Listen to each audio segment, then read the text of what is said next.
And, for us in the SEAL teams, we don't realize often how much visibility we have, especially back then. Look, I guess now it's pretty obvious we have a lot of visibility.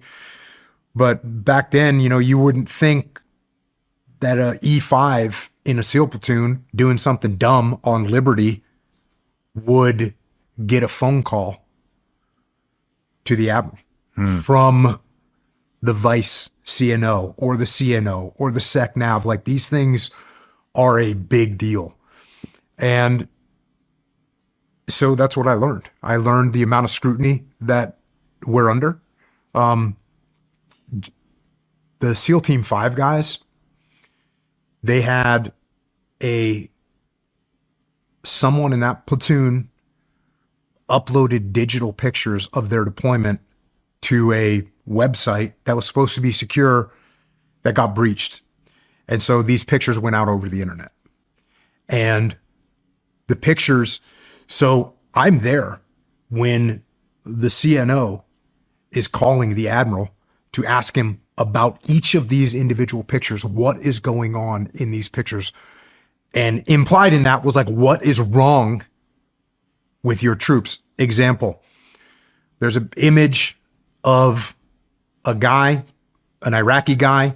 He's being held by the jaw, and he's got a pistol to his head with a flashlight in his eyes.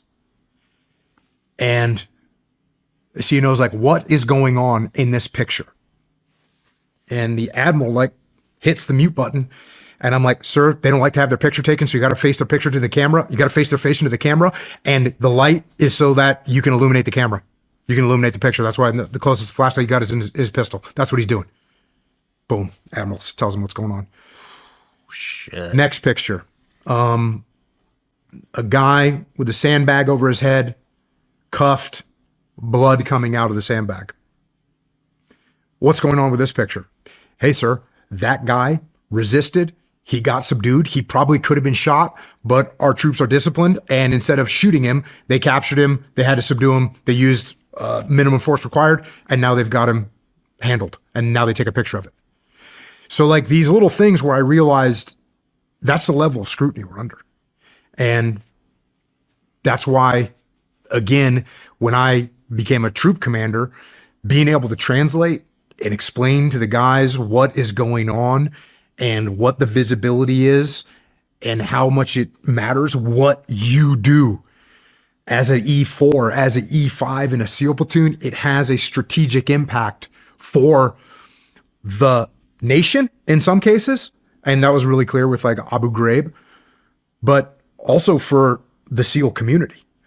And if we are not professional, we don't get work. And that's not,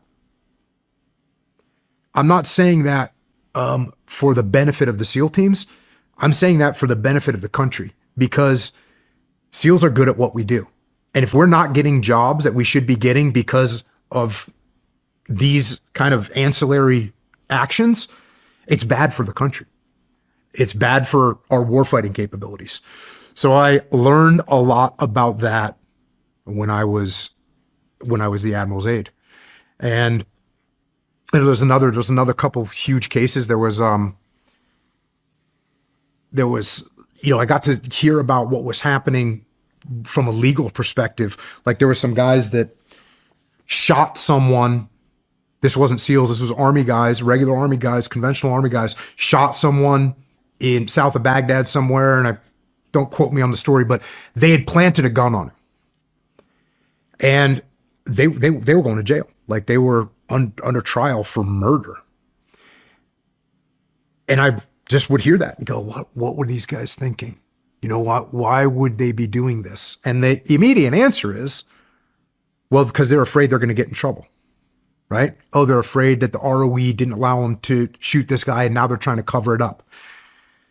The reality of this scenario is the ROE, if someone is, I'm trying to think of the exact terminology, reasonable certainty that they're committing hostile intent, not a hostile act, hostile intent. So if I think you're going to do something and I'm reasonably certain of that, I can shoot you, whether you have a gun or not. Mm-hmm.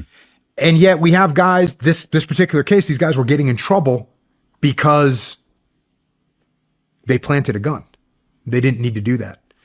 So that was like another, just learning about how much scrutiny the military. So like I initially saw like, oh, there's the SEAL teams is under scrutiny. But then I realized it's not just the SEAL teams. There's a lot of scrutiny on everything that we do.